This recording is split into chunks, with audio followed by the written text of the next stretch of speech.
जाते हैं, आपके पास क्वेश्चन मिलता है, तो सबसे पहले आप उस पर माइन्यूटली 5 मिनट्स का टाइम दीजिए। ठीक है, सबसे पहले 5 मिनट्स का टाइम लेके ये जानने की कोशिश करो कि कौन सा क्वेश्चन क्या पूछ रहा है। मैंने प्रीवियस क्लास में डिस्कस किया था किसके बारे में,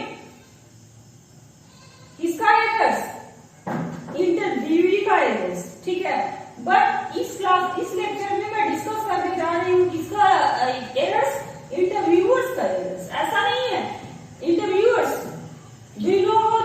जो हमारा इंटरव्यू लेता है, इंटरव्यूअर्स किसको कहते हैं, जो हमारा इंटरव्यू लेता है वो क्या कहलाता है, इंटरव्यूअर्स कहलाता है। तो ऐसा नहीं कि सिर्फ इंटरव्यू के द्वारा ही मिस्टेक्स होता है, नहीं, इट्स अवर रॉन्ग कंसेप्ट। बहुत सी ऐसी एरर्स है जो एक इंटरव्यूअर्स के द्वारा भी की जाती है, जिसका कि खामियाजा हमें भुगतना पड़ता है, जिसका कि खामियाजा इंटरव्यू को भुगतना पड़ता है। तो ये जानना आपके लिए क्या है, जरूरी है। Today in this very class I am going to discuss right in details the various errors committed by the interviewers. Are you getting it? आप क्वेश्चन को समझ रहे हो? क्वेश्चन को समझना क्या है, इसमें ये जानना है कि मैम ने पिछले क्लास में इंटरव्यू का एरर्स बताया था, और इस लेक्चर में मैम बताने जा रही है क्या, इंटरव्यूअर्स का क्या क्या मिस्टेक है। ठीक है, तो इंटरव्यूअर्स का जो मिस्टेक है उसको आपको इंटरव्यूअर को बताना नहीं है। मेरी बात को पहले समझने की कोशिश करो। लेकिन मैं आपको एक ओवरव्यू दे रही हूँ कि नहीं, ऐसा नहीं है कि इंटरव्यूअर्स के द्वारा मिस्टेक नहीं किया जाता है, इंटरव्यूअर्स के द्वारा भी बहुत सारे मिस्टेक्स किए जाते हैं। आर यू गेटिंग मी?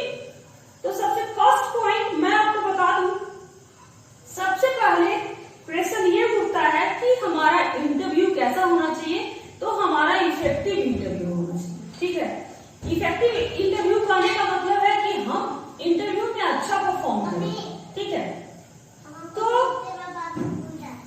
किसी भी इंटरव्यू को कंडक्ट करने में जो उस कंपनी का मैनेजर होता है उसको बहुत परेशानी होती है इंटरव्यू को कंडक्ट करने में, और एक लास्ट में एक अच्छा जजमेंट, फेयर जजमेंट देने में। ठीक है, तो सबसे पहले मैं आपको बता दूं, तो मैं आपसे ये कहना चाहती हूँ कि इंटरव्यू पे ही डिपेंड करता है कि वो तुमको सिलेक्ट करे या तुमको सिलेक्ट ना करे। ठीक है, तो सबसे पहले आप जानिए कि क्या क्या एरर्स है जिसके दौरान हम लोग को अच्छे तरीके से इंटरव्यू का अच्छे तरीके से इवैल्यूएशन नहीं किया जाता, इंटरव्यू का अच्छे तरीके से जजमेंट नहीं किया जाता।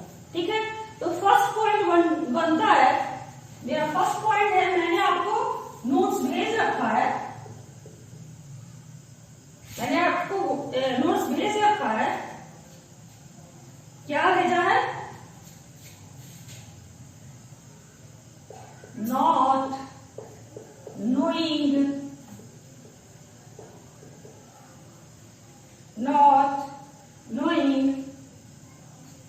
what you are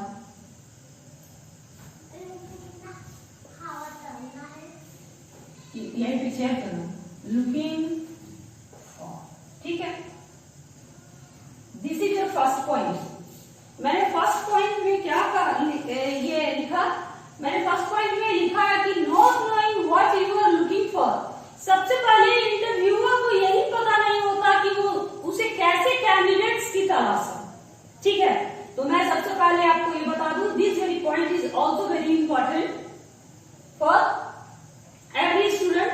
ठीक है, इसको थोड़ा सा समझने की कोशिश कीजिए।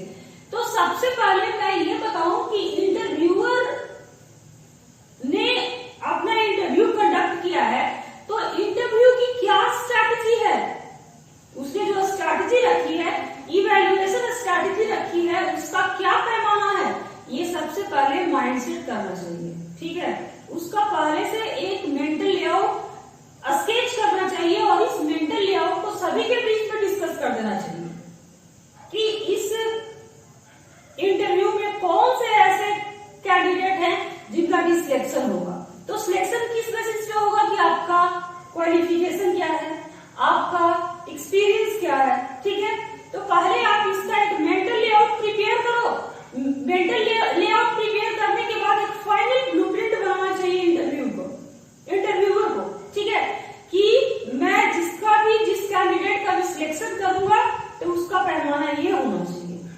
है, उसका क्वालिफिकेशन ऐसा होना चाहिए और उसकी एबिलिटीज ऐसी होनी चाहिए, उसकी वर्किंग एक्सपीरियंस ऐसी होनी चाहिए, ठीक है, और उस बेसिस पे वो इंटरव्यू कंडक्ट करना चाहिए, ठीक है।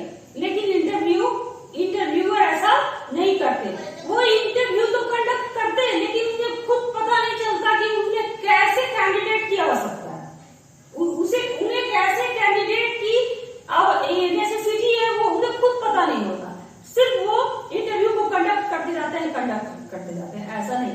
लेकिन अगर आप पहले से अपना ब्लूप्रिंट तैयार करके रखोगे, एक रोड मैप आप पहले से प्रिपेयर करके रखोगे, तो इंटरव्यूअर को कोई परेशान नहीं होगी और ना ही इंटरव्यू को कोई परेशान नहीं होगी। तो मैं इस क्लास में आपको ये डिस्कस करने ही आई हूँ कि कुछ ऐसी भी गलतियां हैं जो इंटरव्यूअर के द्वारा ही होती है, सिर्फ कैंडिडेट के द्वारा ही नहीं होता, ठीक है। अब मैंने इंटरव्यूअर ने कंडक्ट कर लिया एक इंटरव्यू, लेकिन उसको यही नहीं पता कि उसे कैसे बंदे की तलाश है, ठीक है, उसका क्या क्वालिफिकेशन होना चाहिए और क्वालिफिकेशन के साथ साथ उसके पास क्या वर्किंग एक्सपीरियंस है। अगर वर्किंग एक्सपीरियंस है तो किस तरह की वर्किंग एक्सपीरियंस है, इसकी एक स्ट्रैटेजी पहले से ही उन्हें बना लेना चाहिए, ठीक है, और उस स्ट्रैटेजी पे कैंडिडेट्स को इवेल्युएट करना चाहिए, ठीक है। लेकिन कैंडिडेट को इंटरव्यूअर को लास्ट तक पता नहीं चलता कि उन्हें कैसे कैंडिडेट की तलाश है, बस इंटरव्यू कंडक्ट कर रहा है। अगर किसी से इंप्रेस हो गया तो उसको सिलेक्ट कर लिया, अगर किसी से इंप्रेस नहीं हुआ, इंप्रेस नहीं होने का भी बहुत सारा फैक्टर्स होता है और स्टेप बाय स्टेप मैं आपको बताऊंगी, ठीक है। तो आपको इस पॉइंट पे कोई दिक्कत? इस पॉइंट में आपको आई थिंक सो कोई दिक्कत नहीं होना चाहिए।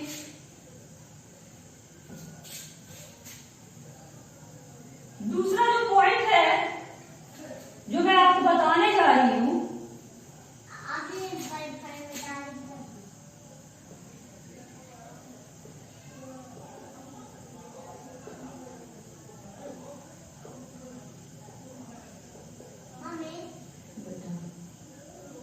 दूसरा जो पॉइंट है जो मैं डिस्कस करने जा रही हूं वो क्या है, मेकिंग अप क्वेश्चंस, ठीक है, मेकिंग अप क्वेश्चंस। तो यही बात जो मैंने आपको ऊपर में कहा था वही इसी बात को नीचे में इलैबोरेट करना है, डिस्क्राइब किया जाएगा कि सबसे पहले आप क्या करो, मेकिंग क्वेश्चंस, आप क्या करो, क्वेश्चंस को प्रिपेयर करो, ठीक है।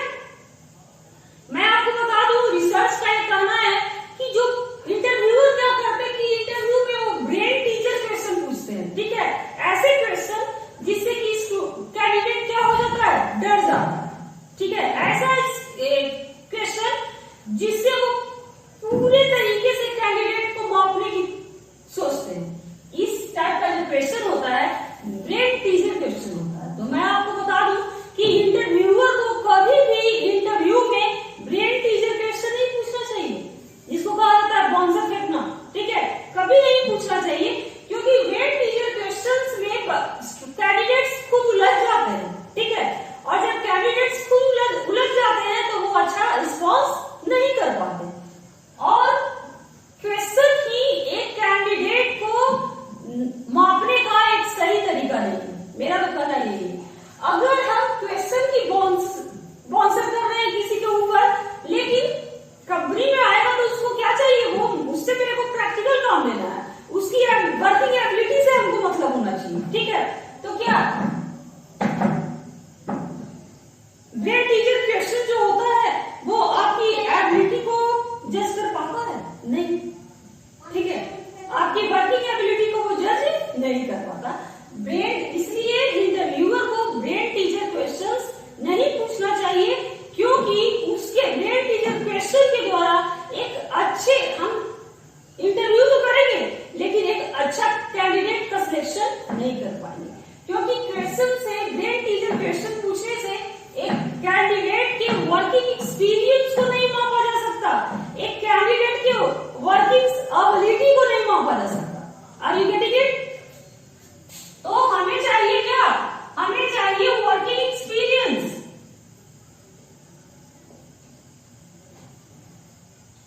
ठीक है, या नेक्स्ट वर्ड में आप कह सकते हो वर्किंग एबिलिटी।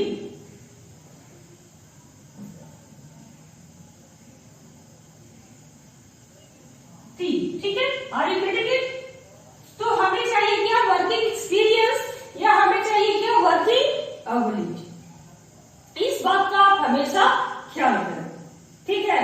तो मैंने आपको प्रीवियस क्वेश्चन में बताया था कि इंटरव्यूअर पर भी ये डिपेंड करता है। कुछ इंटरव्यूअर ऐसे भी होंगे जो आपसे उस सब्जेक्ट का, मान लिया आप सिविल से हो, मान लिया आप मैकेनिकल से हो, ठीक है, मान लिया कि आप सीएस से हो, तो सीएस से रिगार्डिंग, सिविल से रिगार्डिंग, मैकेनिकल से रिगार्डिंग वो आपसे बेसिक क्वेश्चन पूछता है, ठीक है।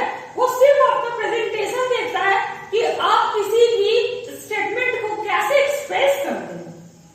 लेकिन कुछ इंटरव्यूअर ऐसे भी होते हैं जो किस पे फोकस करते हैं, वो ब्रेन टीजर क्वेश्चंस पे फोकस करते हैं, और अगर आपने उसका रिस्पॉन्स नहीं किया, अच्छे तरीके से रिस्पॉन्स नहीं किया, तो आपका सिलेक्शन नहीं होता। तो रिसर्च ने साबित कर दिया है कि ब्रेन टीजर क्वेश्चंस एक इंटरव्यू के लिए सफिशिएंट नहीं है, उससे हम एक अच्छे कैंडिडेट को सिलेक्ट नहीं कर सकते। Are you getting it? हमारा जो इंटरव्यू का जो पैमाना है, हमारा जो इंटरव्यू का जो पैमाना है, वो थोड़ा दूसरे तरीके का होना चाहिए। आप कुछ उससे वर्किंग एक्सपीरियंस के बारे में भी जानने की कोशिश करो, आप कुछ उससे वर्किंग एबिलिटी भी जानने की कोशिश करो। ऐसा नहीं कि हमने ब्रेन टीजर क्वेश्चन पूछ दिया और वो कैंडिडेट उसमें उलझ के रह गया। ये रिसर्च ने भी शो किया है कि 80% इंटरव्यूअर्स यही फंडा ऑप्ट करते हैं इंटरव्यू के लिए, ठीक है, वो ब्रेन टीजर क्वेश्चंस का यूज करते हैं, जो कि एक अच्छे कैंडिडेट को सिलेक्ट नहीं करता है।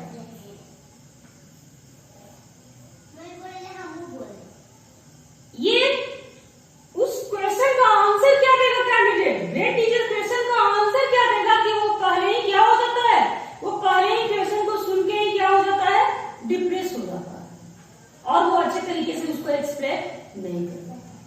तो मेरा कहना ये है कि इंटरव्यूअर का ये बेस्ट तरीका नहीं। Are you getting it? 2 point मैंने आपका क्लियर किया।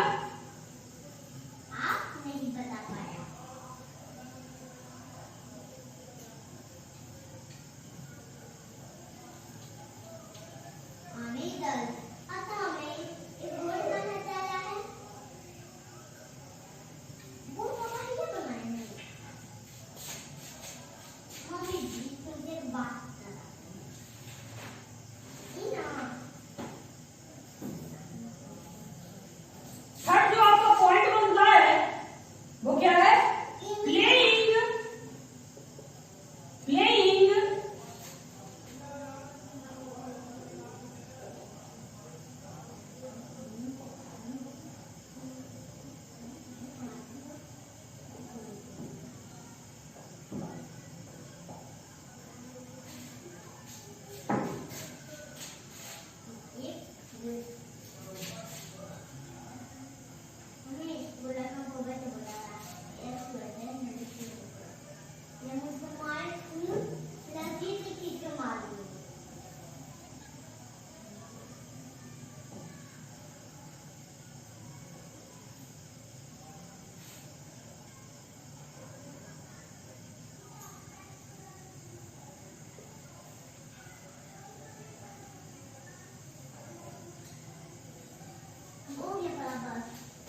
नो बेटा, ओह इसी में हम फंस रहे हैं।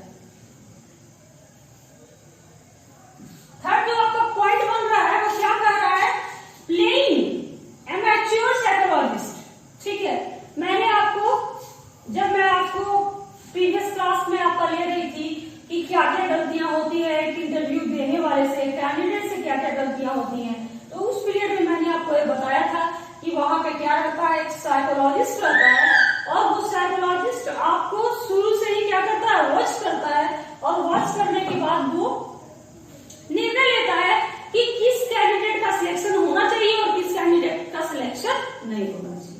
लेकिन मेरे अनुसार इट्स रॉन्ग स्ट्रैटेजी, ये तरीका सही नहीं है।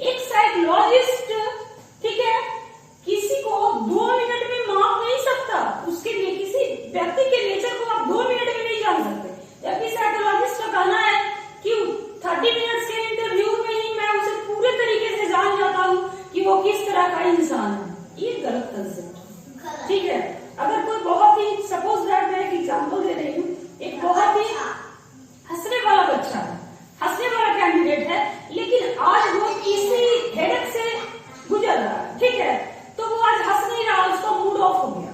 तो मूड ऑफ हो गया तो क्या उसको आप देख के कहोगे, जब वो इन करता है तो उसका मूड ही अंदर से ठीक नहीं है, तो वो हंसी भी नहीं बिखेर सकता, वो कुछ नहीं करेगा।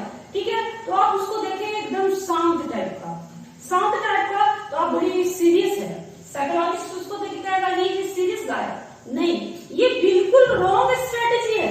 अगर साइकोलॉजिस्ट करते हैं अपने तरीके से, मानते हैं कि मैं उसको 30 मिनट्स के इंटरव्यू में ही पूरी तरीके से जज कर जाऊंगा कि वो किस टाइप का पर्सनैलिटी है, क्या वो इंट्रोवर्ट है, क्या वो एक्सट्रोवर्ट है, तो ये कहना सही नहीं है। क्योंकि हमारा जो नेचर है वो बहुत कुछ डिपेंड करता है सिचुएशन पे, बहुत कुछ डिपेंड करता है कंडीशन पे, बहुत कुछ डिपेंड करता है सराउंडिंग्स पे।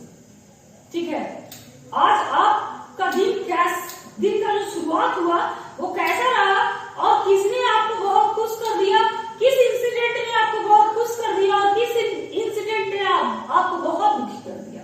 ठीक है, इस पर भी हमारा मूड चेंज होता है, इस पर भी हमारा नेचर क्या होता है, चेंज होता है। लेकिन साइकोलॉजिस्ट का कहना है कि नहीं, मैं जो जजमेंट करूंगा वो क्या है, my judgement is just like oracle, मैं जो करने जा रहा हूँ वो देववाणी है, उसको चेंज कोई नहीं कर सकता। तो मैं इसके पक्ष में नहीं हूँ। मैं इसके पक्ष में इसलिए नहीं हूँ क्योंकि किसी से 30 मिनट्स में बात करके उसके पूरे कैरेक्टर को जान लेना ये संभव नहीं।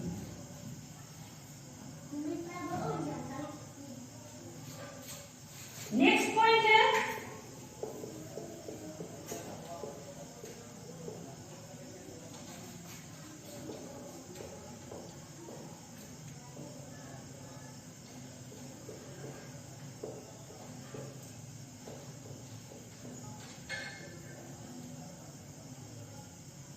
ठीक है,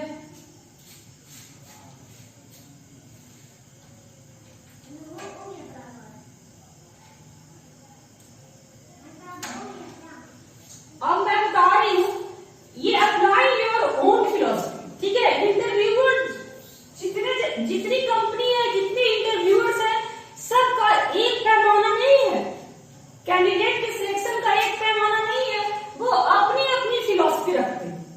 सभी इंटरव्यूअर क्या रखते हैं, सभी कंपनी के जो एचआर होते हैं, ठीक है, या जो एमडी होता है, वो इंटरव्यू को कंडक्ट करता है और उनकी फिलॉसफी, सभी की फिलॉसफी अलग अलग होती है। ठीक है, ऐसा कुछ सेट पैटर्न नहीं बना कि सेट पैटर्न पे ही कैंडिडेट का सिलेक्शन होगा, नहीं, वो इंटरव्यूअर पे डिपेंड करता है। अब आपका इंटरव्यूअर जो है, आपका उस कंपनी का जो एमडी है, आपकी कंपनी का जो बॉस है, वो किस नेचर का है, ठीक है, और उसकी वर्किंग स्ट्रैटेजी क्या है। ठीक है, वो अपनी वर्किंग स्ट्रैटेजी क्या करके रखा है, उसके वर्किंग स्ट्रैटेजी के अकॉर्डिंग आपका क्या होता है, सिलेक्शन होता है। ठीक है, तो अप्लाई योर ओन फिलॉसफी, तो सभी अपना अपना फिलॉसफी रखते हैं, सभी लोगों की लाइफ की फिलॉसफी अलग अलग होती है। उसी तरीके से इंटरव्यूअर की भी फिलॉसफी क्या होती है, अलग अलग होती है। जबकि कैंडिडेट तो सोचता है कि नहीं वही सेट पैटर्न रहा होगा, जिस पैटर्न पे सभी का सिलेक्शन होता नहीं, ये आपकी बहुत बड़ी मिस्टेक है। अगर आप ऐसा सोचते हैं, कैंडिडेट से ऐसा सोचते हैं, तो उनकी भूल है। और लेकिन मैं ये कहूंगी कि ये एरर है। ठीक है, क्या है, किसी भी एमडी का, किसी भी कंपनी के बॉस का क्या है, एरर है कि वो अपनी फिलॉसफी रखता है। नहीं, उसे एक यूनिवर्सल फिलॉसफी रखना चाहिए। इंटरव्यू का एक यूनिवर्सल फिलॉसफी रखना चाहिए जो सभी के लिए क्या हो, इजी गोइंग। ये नहीं कि सभी है, सभी कंपनी है, सभी एमडी है, वो अपनी अपनी अलग अलग फिलॉसफी ले रहे हैं। I am not agree with it. ठीक है, मैं तो इससे राजी हूं।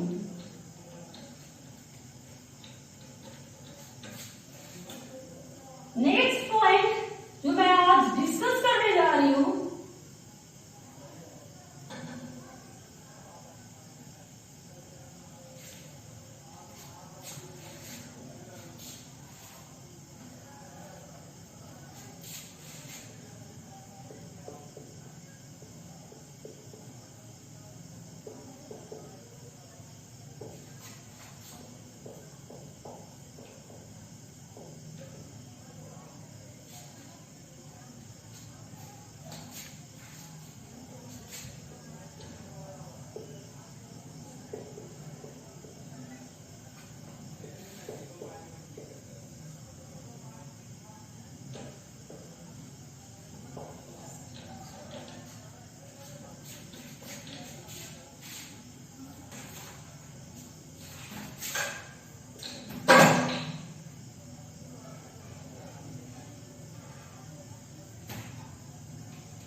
अब मैं ये not having a response evaluation strategy, इसको आप समझने की कोशिश करो। मेरे कहने का मतलब ये है कि वो इंटरव्यूअर जो है वो पहले से अपने माइंड में ये मेंटल लेआउट, ये ब्लूप्रिंट बनाकर नहीं रखते कि मैं जो क्वेश्चन करने जा रहा हूँ, ठीक है, उनके क्वेश्चन पे मैं कमेंट नहीं कर रही हूँ, उनका क्वेश्चन बहुत अच्छा हो सकता है, इस पे मैं कमेंट नहीं कर रही हूँ।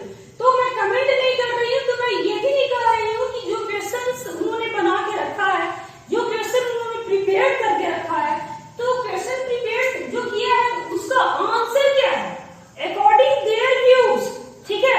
आप पहले इसका भी ब्लूप्रिंट बना के रखो, उसका भी एक रोड मैप बना के रखो कि मेरा जो क्वेश्चन जो मैं पूछने जा रहा हूँ तो उसका सही आंसर क्या है according to your personal observation, आपके तरीके से उसका सही आंसर क्या है, और सही आंसर आप पहले से तैयार करके रखो, ठीक है। और उस बेसिस पे ही आप सारे कैंडिडेट को क्या करो, जज करो। तब आप क्या कर सकते हैं, आप किसी अच्छे कैंडिडेट को इवैल्यूएट करते हैं किसके आधार पे, रिस्पॉन्स इवैल्यूएशन के आधार, ठीक है। रिस्पॉन्स इवैल्यूएशन के आधार पे जब आप पहले से आंसर बना के रखते हैं, अपने पूरे ग्रुप में पहले से उसको डिस्कस करके रखते हो कि ये क्वेश्चन है, इसका आंसर ये है, ठीक है, इस आंसर पे ही कैंडिडेट का सिलेक्शन होने जा रहा है, तो उसको पहले उसकी स्ट्रेटेजी एक आप बना के रखिए, ठीक है। और उस स्ट्रेटेजी पे क्या कीजिए, उस स्ट्रेटेजी पे आप काम करो, ठीक है। इंटरव्यूअर का जो क्वेश्चन है, बोर्ड में जितने भी मेंबर्स हैं सभी लोग जान रहे हैं कि हमने ये क्वेश्चन तैयार किया है तो इसका आंसर क्या होना है, ठीक है, ये सभी लोग जान रखे हैं। और उसके बेसिस पे फिर आप क्या कीजिए, रिस्पॉन्स इवैल्यूएशन के आधार पे आप क्या कीजिए, जजमेंट कीजिए, कोई दिक्कत नहीं होगा। लेकिन मैंने पहले ही लगा दिया है क्या, नॉट हैविंग, ये क्या करते हैं इंटरव्यूअर लोग, क्या करते हैं, सिर्फ क्वेश्चन प्रिपेयर करते हैं, अच्छा क्वेश्चन प्रिपेयर करना जानते हैं, अच्छा आंसर प्रिपेयर करना नहीं जानते। वो अपने बोर्ड के सभी मेंबर को ये नहीं बताते कि इस क्वेश्चन का क्या आंसर होना है, इस क्वेश्चन का क्या आंसर होना है, ठीक है। कौन सी बात उन्हें अच्छी लग रही है, मैंने अभी बताया कि हमारी जो व्यूज है वो बहुत तरीके से चेंज होती है, हमारी जो ओपिनियन है वो बहुत तरीके से चेंज होती है, ठीक है। इसमें इन्वायरमेंट का बहुत बड़ा हाथ है, सराउंडिंग्स का बहुत बड़ा हाथ है, अपब्रिंगिंग का बहुत बड़ा हाथ है। तो इंटरव्यूअर भी तो कोई अजूबा है नहीं, वो तो ऊपर से कोई टपका है नहीं, वो भी हमारी तरह इंसान है, ठीक है। तो उसके दिमाग में वो किसी क्वेश्चन को किस नजरिए से देख रहा है, हम किसी चीज को किस नजरिए से देखते हैं, ये डिपेंड करता है हमारी सोच पे, और सोच प्रभावित होता है हमारी सराउंडिंग पे, अपब्रिंगिंग पे और एनवायरमेंट पे। जैसे यहाँ जो लोग भी अल्कोहल का यूज करते हैं उनको अच्छा कंसीडर नहीं कहा जाता, और उसको लोग क्या कहते हैं, अल्कोहलिक कहते हैं, ठीक है। हमारी सोसाइटी में अल्कोहल पीने वाले को अच्छा कंसीडर नहीं किया जाता। लेकिन जब हम वेस्टर्न कंट्रीज में जाते हैं, जब हम कोल्ड कंट्री में जाते हैं, तो जैसे सुबह सुबह हम अपने बॉडी को एनर्जी देने के लिए या ठंडे में हीट करने के लिए चाय या कॉफी पीते हैं, उसी तरीके से तो कोल्ड कंट्रीज में लोग वाइन पीते हैं, क्योंकि इससे उनका शरीर क्या होता है, गर्म होता है। अल्कोहल से उनका शरीर क्या होता है, रम से क्या होता है, शरीर हिट होता है, इसलिए वो ऐसा करते हैं। और वहां अल्कोहल पीने वाले को बुरा नहीं कंसीडर किया जाता। तो आप कहोगे कि ऐसा क्यों, हम यहाँ उसको बुरा कंसीडर कर रहे हैं और वहां उसको बुरा कंसीडर नहीं कर रहा।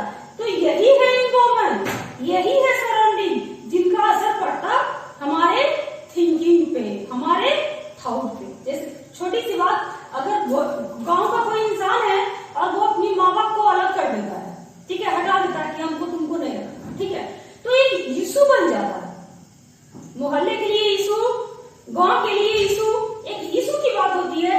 लेकिन अगर आप मेट्रोज में रहते हैं, अगर आप महानगर में रहते हैं, तो वहां कितने पेरेंट्स को देखिएगा जो कहाँ रहते हैं, वृद्धाश्रम में रहते हैं, और वो अरे नहीं होते हैं, वो सिंपल मैन नहीं होते, वो लेमैन नहीं होते, सारे अच्छे पोस्ट से रिटायर्ड लोग होते हैं, लेकिन तब भी उनको कोई रखने वाला नहीं है, क्योंकि महानगर की एक प्रथा बन चुकी है। हस्बैंड वाइफ रहेंगे, हस्बैंड भी जॉब करेगा, वाइफ भी जॉब करेगी, और वो एक बुजुर्ग को ना होना, वो एक बुजुर्ग को झेल ही नहीं सकते, उनको पहुंचा देते कहा, वृद्धाश्रम।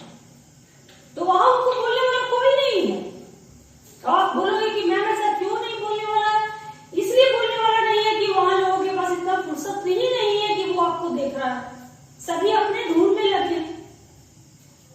किसी से अगर महानगर में टाइम भी पूछोगे कितना बजा है तो कहेगा नो टाइम प्लीज, ठीक है, करके निकल जाए। किसी की बस छूट रही है, किसी की मेट्रो छूट रही है, किसी की ट्रेन छूट रही है, किसी की स्कूल छूट रही है, ऑफिस छूट रही है, तो क्यों अपने वो इंटरेस्ट लेके बात करेगा? तो कैसे हमारा थॉट चेंज हो गया? ठीक है, तो यही मैंने कहा कि not having a response evaluation, वो इंटरव्यूअर पे डिपेंड करता है कि उसने क्या, उसके दिमाग में इस क्वेश्चन का क्या आंसर फ्रेम कर रखा है उसने, और उसके मुताबिक वो आपको जज करता है। ठीक है, तो मैंने जो पॉइंट दिया, not having a response evaluation strategy, interviewer के लिए है कि आप क्या करो, एक रिस्पॉन्स इवैल्यूएशन स्ट्रैटेजी प्रिपेयर करो और इंटरव्यू बोर्ड के सभी मेंबर के पास पहले रख दो। जिस तरीके से तुमने क्वेश्चन शो किया है उसी तरीके से तुम आंसर भी शो करो कि इस क्वेश्चन का ये आंसर होगा और इसके ग्राउंड पे ही मैं सिलेक्ट करने वाला हूँ कैंडिडेट को। ठीक है, और उसके बाद आप क्या कीजिए, रिस्पॉन्स इवैल्यूएशन कीजिए, कोई दिक्कत नहीं, ठीक है। लेकिन ऐसा होता ही नहीं, मैंने पहले ही क्या बता दिया,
अगर कोई ज्योग्राफी वाले आते हैं तो वो देखेंगे कि कौन सा टाइप का चट्टान है, क्या ये आग्नेय है, क्या ये रूपांतरित चट्टान है, ठीक है।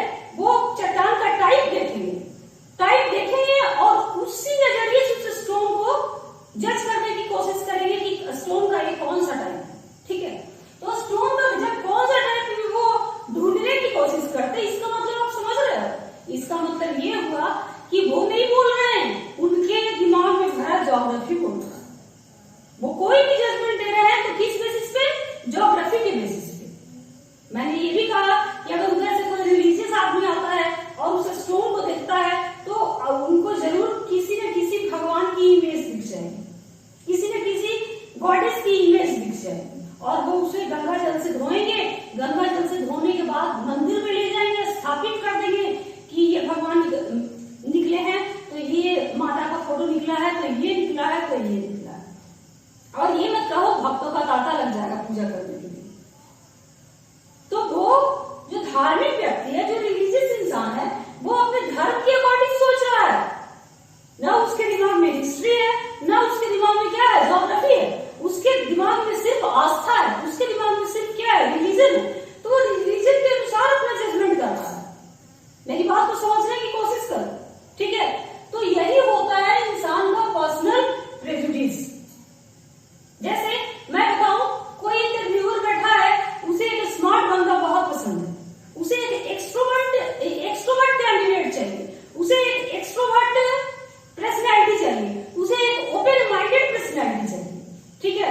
जबकि इंटरव्यू बोर्ड में दूसरे मेंबर भी बैठे हैं, वो एक्सट्रोवर्ट को नहीं पसंद करता। उनकी आइडियोलॉजी है excess of everything is wrong, ठीक है। तो वो एक इंट्रोवर्ट कैंडिडेट को पसंद करता है।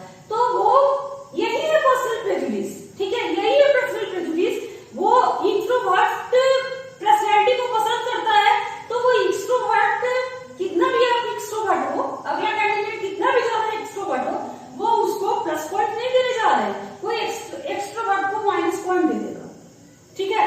और जो इंट्रोवर्ट है उसको प्लस पॉइंट दे देगा। जबकि जो इंटरव्यूअर बैठे हैं और वो एक्सट्रोवर्ट को पसंद करते हैं, तो वो एक्सट्रोवर्ट को प्लस पॉइंट दे देगा, और इंट्रोवर्ट को नहीं पसंद करते तो इंट्रोवर्ट को माइनस पॉइंट दे देगा। It is called personal prejudice. यही क्या कहलाता है, पर्सनल प्रेजुडिस कहलाता है। तो इंटरव्यूअर जो डिसीजन लेता है वो क्या होता है, वाइज भी होता है। ये मत समझिए कि इंटरव्यूअर का जो डिसीजन है वो बिल्कुल न्यूट्रल है, बिल्कुल ट्रांसपेरेंट है, बिल्कुल नहीं। ऐसा आप नहीं कर सकते कि उनका जो डिसीजन है वो बिल्कुल न्यूट्रल है, उनका डिसीजन जो है वो बिल्कुल क्या है, ट्रांसपेरेंट है। आई बात समझ में? वो कैसा, किसके अकॉर्डिंग जजमेंट करते, अपने पर्सनल प्रेजुडिसेस के अकॉर्डिंग वो जजमेंट करते हैं। इसलिए उनका जो जजमेंट होता है, उनका जो डिसीजन होता है, वो वॉइस बन जाता है।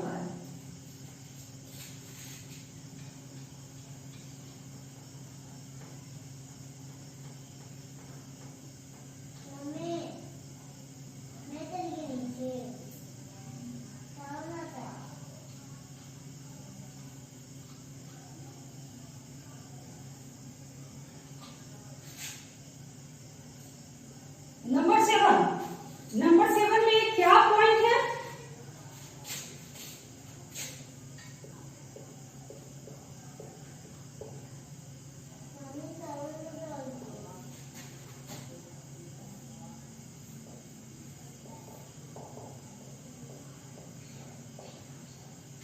अगला जो पॉइंट आपका बन रहा है वो मैंने लिख रखा है, लुकिंग फॉर निगेटिव्स, ठीक है।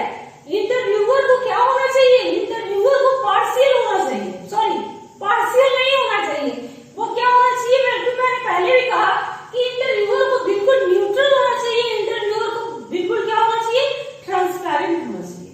लेकिन बहुत सारे इंटरव्यूअर ऐसे करते हैं कि वो निगेटिव्स देखते हैं, आप में वो निगेटिव्स ढूंढने की कोशिश करते हैं, और निगेटिव्स अगर उन्हें हल्के से भी कोई निगेटिव्स मिल गया, कैंडिडेट का कोई हल्का सा पॉइंट भी उन्हें अगर निगेटिव्स मिल गया, तो फिर क्या है, आपकी बैंड बजाना शुरू कर देंगे। जबकि ये भी रॉन्ग कंसेप्ट है।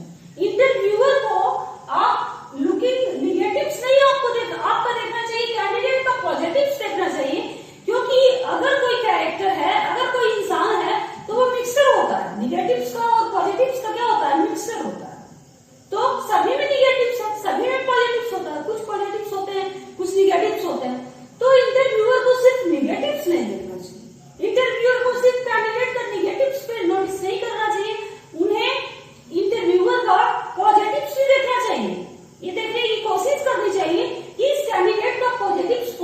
क्या है, उसके अनुसार मैं इसका इवैल्यूएशन करूंगा। नहीं, तो ऐसी स्ट्रेटजी उन लोगों की नहीं है। इंटरव्यूअर की जो स्ट्रेटजी है क्या है, वो निगेटिव्स देखते हैं, और अगर आपको निगेटिव्स मिल जाता है वो आपकी वीकनेस को देखते हैं, जबकि इंसान में स्ट्रेंथ भी होता है और वीकनेस भी होता है। एक कैंडिडेट में स्ट्रॉन्ग पॉइंट्स भी होता है और क्या होता है, वीकनेस भी होता है। ठीक है, तो दोनों पहलुओं को मिलाकर देखना चाहिए। कुछ आप निगेटिव्स भी देखिए और कुछ पॉजिटिव्स देखिए। ऐसा नहीं कि कैंडिडेट के सिर्फ निगेटिव्स को ही देखिए और उसको आप पकड़कर रखिए। अगर ऐसा करते हैं, ठीक है, तो वो किसी भी जॉब के लिए सिलेक्ट नहीं किया जा सकता। सिर्फ अगर आप उनकी निगेटिव्स देखते हैं तो किसी भी कैंडिडेट का सिलेक्शन बिल्कुल अच्छे तरीके से नहीं हो सकता और वो किसी जॉब के लिए फिट नहीं हो पाएगा। सिर्फ अगर तुम उसका निगेटिव्स पकड़ के रखोगे तब। पॉजिटिव्स भी खोजने की तलाश कीजिए, हर नामे हाथ ढूंढने की तलाश कीजिए। ऐसा नहीं कि नहीं नहीं नहीं नहीं इसमें ये निगेटिव्स है, इसमें ये निगेटिव्स है, इसमें ये निगेटिव्स है, तो आपको कहां से मिलेगा? सब गुण संपन्न कैंडिडेट कहां से मिलेगा? ऐसा मिलने वाला नहीं है। जहां पे पॉजिटिव्स है वहां पे निगेटिव्स होगा ही, जहां पे स्ट्रेंथ है वहां पे वीकनेस होगा। ठीक है, तो आप ऐसा कर सकते हैं कि दोनों को क्या कीजिए, दोनों को मिलाइए, दोनों को मिक्स कीजिए और क्या करने की कोशिश कीजिए, एक सामंजस्य बनाने की कोशिश कीजिए। किसके बीच? पॉजिटिव्स के बीच और निगेटिव्स के बीच। हमें क्या करना चाहिए? एक सामंजस्य बनाना चाहिए और उस सामंजस्य के ग्राउंड पे ही हमारी इवैल्यूएशन स्ट्रैटेजी होनी चाहिए। ठीक है, ठीक है, समझ रहे हैं मेरी बात को? इसलिए कि ऐसा नहीं कि अगर आप निगेटिव्स देख लिए तो झट से उसको आउट करो। नहीं, इसमें तो निगेटिव्स भरा, इसको लेने से क्या फायदा? ये स्ट्रैटेजी आपकी नहीं होनी चाहिए। अगर आप ऐसा करते हैं तो ये आपकी गलत कंसेप्ट है।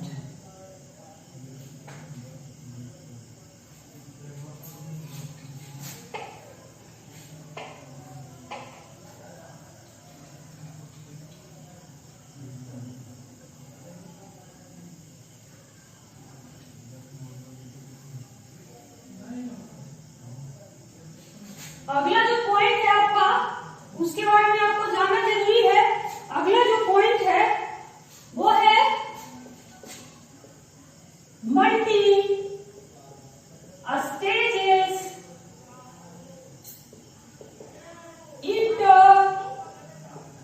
इंटरव्यूज। ठीक है, अगला जो है वो क्या है, पॉइंट जो है वो क्या है, मल्टी स्टेजेस इंटरव्यूज। ठीक है,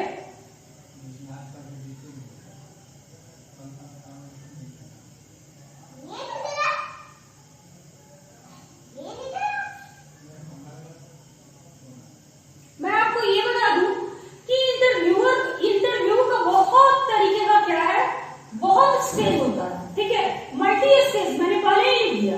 क्या होता है? मल्टी स्टेज होता है। तो मल्टी स्टेज को क्रॉस करते करते जो कैंडिडेट्स होते हैं वो क्या हो जाते हैं, इरिटेट हो जाते हैं। ठीक है, और उनके दिमाग में इंटरव्यू का एक अच्छा इम्पैक्ट न बन करके, क्या पॉजिटिव इम्पैक्ट न बन के क्या बनता है, उनके दिमाग में बनता है नेगेटिव इम्पैक्ट बन जाता है। ठीक है, क्योंकि एक स्टेज को वो पार करता, फिर दूसरे स्टेज पे आता, फिर तीसरे स्टेज पे आता, फिर चौथे स्टेज पर आता है। इस तरीके से स्टेज को फेस करते करते करते करते वो क्या हो जाता है, डिस्परेट हो जाता है। कैंडिडेट क्या हो जाता है, डिस्परेट हो जाता है। और जब इंसान डिस्परेट होगा तो क्या क्या होगा, वो पक्की बात है कि वो क्या हो जाएगा, इरिटेट हो जाएगा। ठीक है, तो ऐसा नहीं कि आप जो भी इंटरव्यू को आप रखे हो वो मल्टी स्टेजेस से होनी चाहिए, ये जरूरी नहीं है। ऐसा नहीं कि आप मल्टी स्टेजेस इंटरव्यू कंडक्ट किए हैं तो उससे आप एक अच्छे कैंडिडेट का सिलेक्शन करने जा रहे हो, ऐसा नहीं होता। ठीक है, आप क्या करो, एक बीच का रास्ता निकालो, एक बीच का रास्ता निकालो कि इस इंटरव्यू के दरमियान आप सारे तरीके का टेस्ट ले लो, आप सारे तरीके का टेस्ट जानो। ठीक है, और ये नहीं कि उसको stage by stage step by step क्या करो, बांटो। तो मेरा कहना ये है कि ऐसा करके इंटरव्यूअर एक बहुत अच्छा कैंडिडेट का सिलेक्शन नहीं करता, क्योंकि ऐसा इंटरव्यू एक निगेटिव इंप्रेशन दे जाता है, जबकि इंटरव्यू के प्रति हमारे दिमाग में क्या होना चाहिए, पॉजिटिव इंप्रेशन होना चाहिए। लेकिन उल्टी बात हो जाती है, पॉजिटिव इंप्रेशन बनता ही नहीं, कैसा बन जाता है, निगेटिव इंप्रेशन बन जाता है। किसके प्रति, इंटरव्यू के प्रति। ठीक है, समझ रहे हैं आप मेरी बात को? तो आज की क्लास में मैं 8 तक का जो पॉइंट्स है मैं डिस्कस कर दी हूं। ठीक है, इस पॉइंट्स को आपको देखना है। मैं आपको एक बात और ये भी बता दूं कि प्रीवियस जो क्वेश्चन है, जिस क्वेश्चन में मैंने देखा है, उस क्वेश्चन में मैंने देखा है कि आपसे पूछा गया इंटरव्यूअर्स का ही मिस्टेक। ठीक है, इसलिए मैंने इंटरव्यू आपके लिए रिवीआई किया है।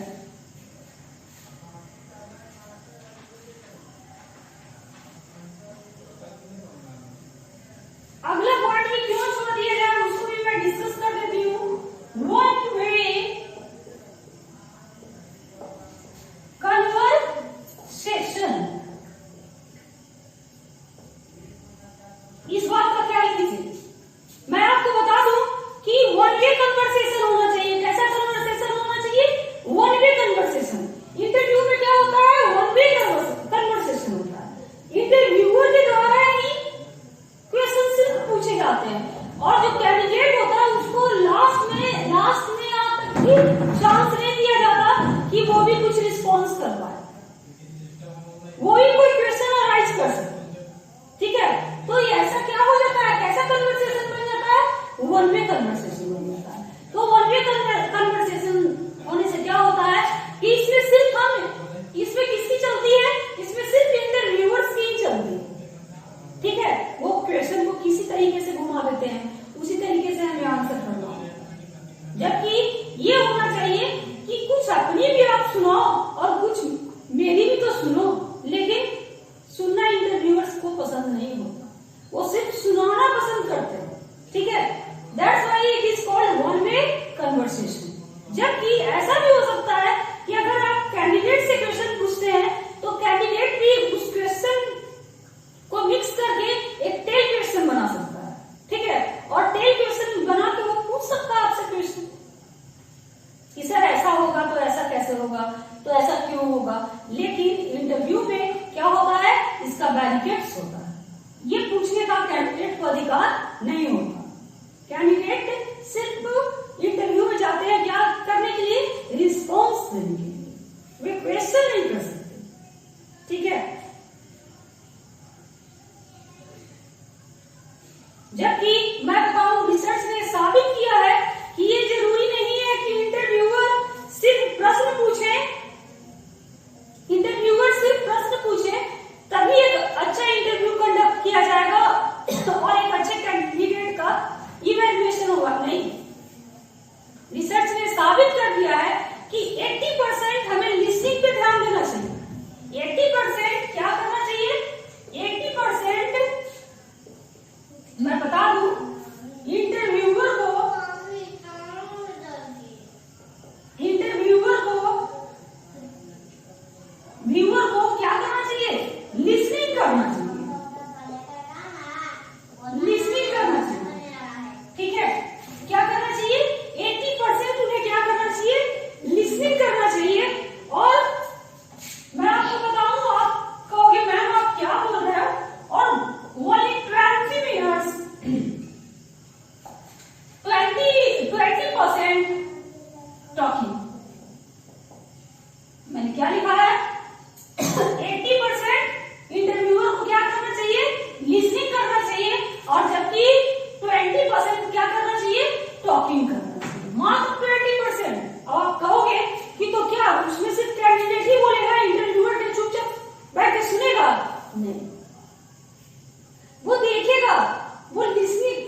टॉकिंग पे ध्यान दीजिए, तब एक अच्छा इंटरव्यू आप कंडक्ट कर सकते हैं। ये नहीं कि अपनी टॉकिंग कर रहे हैं तो 80%, जबकि क्या होता है इंटरव्यू के सिनेरियो में कि 80% क्या किया जाता है, 80% टॉकिंग किया जाता है और 20% क्या किया जाता है, लिसनिंग किया जाता है। 20% क्या किया जाता है, लिसनिंग किया जाता है, जबकि ऐसा नहीं होना चाहिए। मैंने आपको नोट सेंड किया है, उसमें मैंने लिखा है कि हमें इंटरव्यूअर को क्या करना चाहिए, 80% लिसनिंग करना चाहिए और 20% टॉकिंग करना चाहिए।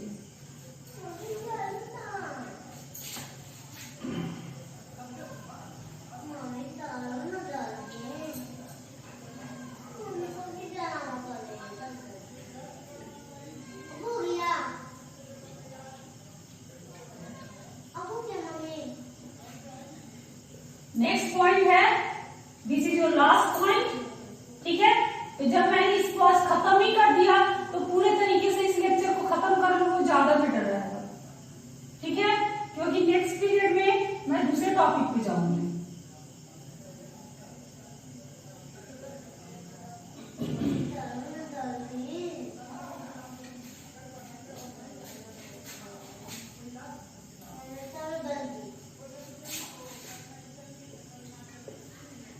Lack of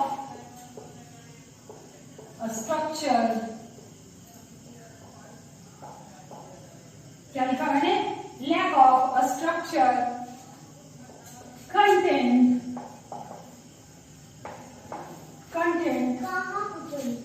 and process, ठीक है, ये आपका लास्ट पॉइंट है, this is your last point, ठीक है।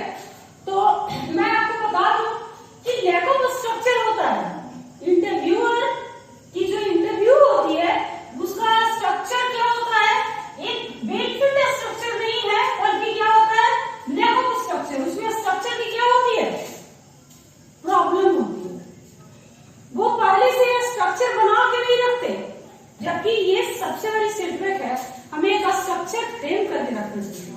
इंटरव्यूअर को सबसे पहले स्ट्रक्चर क्या कर लेना चाहिए, फ्रेम कर लेना चाहिए। आपका कंटेंट क्या है, जो आप इंटरव्यू जिस टॉपिक पे लेने जा रहे हो उसका कंटेंट क्या है, ये आप पहले से डिसाइड करके रखो। ऐसा नहीं कि इंटरव्यू लेने के बाद फिर लास्ट में डिसाइड करो कि हमारा कंटेंट क्या था, ठीक है। कंटेंट को आप पहले से डिसाइड कीजिए और उसको एक प्रोसेस में रखिए, ठीक है, उसको लास्ट में क्या रखिए, एक प्रोसेस में रखिए। जैसे मैंने एक पॉइंट में डिस्कस किया कि जो हमें आंसर करना है तो हमें आंसर किस आंसर पे हमें सिलेक्शन करना है, ठीक है।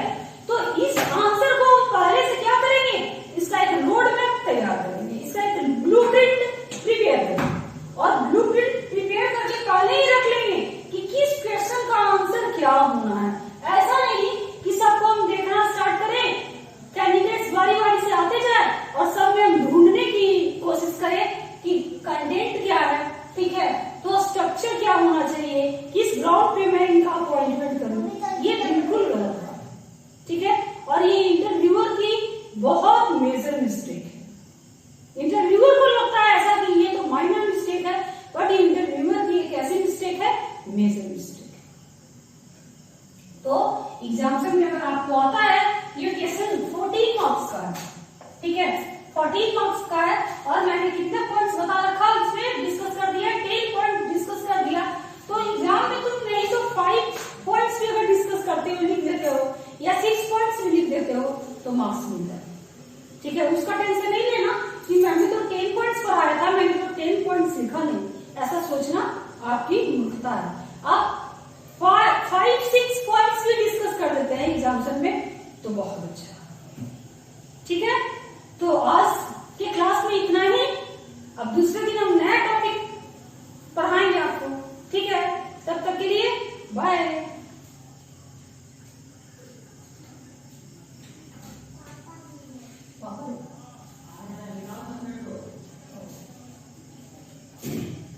तो बाय तो मैंने कहा दिया, ठीक है, लेकिन उसके पहले मैं आपसे कुछ पूछना चाहूंगी, मैं फिर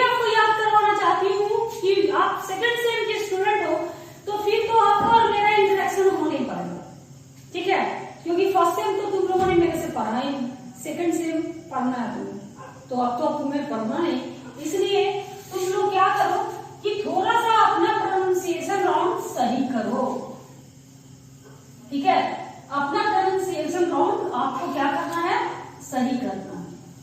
अच्छे तरीके से प्रोनाउंसिएशन पे आपको फोकस करना है और ये सोचना है कि सबसे पहले मैं क्या कर लूं, अपने प्रोनाउंसिएशन को ही अच्छा कर लूं। क्योंकि मैंने एक बार नहीं 10 बार कहा कि a man is known by his language, एक इंसान अपनी भाषा के द्वारा ही जाना जाता है। तो जहां पे मैंने आपको बताया है कि जिस वर्ड को हमें क्या करना है, डब्ल्यू वो करना है, सिर्फ आपको ध्यान देना है डब्ल्यू, ठीक है, वो करना है, और बी को क्या करना है, वो करना है। इसको दिमाग में लेते जाइए। और फिर मैंने आपको बताया पी टी के, प फॉर हल्का प, टी फॉर हल्का ठ, और ख फॉर हल्का ख, ठीक है। इसको अपने क्या करो, इसको अपने प्रोनाउंसिएशन में शामिल करो। इसको अपने प्रोनाउंसिएशन में अगर तुम शामिल करते हो तो तुम्हारी जो टोन है वो हो जाती है क्या, बीआरपी। मैंने आपको क्लास में आईपी सिंबल्स लिखा है, ठीक है, इंटरनेशनल फोनेटिक सिंबल्स, वही आपका कहलाता क्या है, बीआरपी। हाँ, इसको और भी सही करने का, अगर आप बीआरपी सीखना चाहते हैं, आपको लगता है कि मैं बीआरपी अच्छा कर लूं, तो इसका एक सबसे बेस्ट फंडा है बीबीसी लंदन। आप बीबीसी लंदन सुनिए, या उनका हटाइए। आप बोलोगे कि मैम हम लोगों को आप दादाजी के जमाने में क्यों लेके जा रही है, हम लोगों के पास इतना टाइम नहीं है कि बीबीसी लंदन सुने, ठीक है। तो तुम मत सुनो, तुम्हें बीबीसी लंदन में जाने की जरूरत नहीं।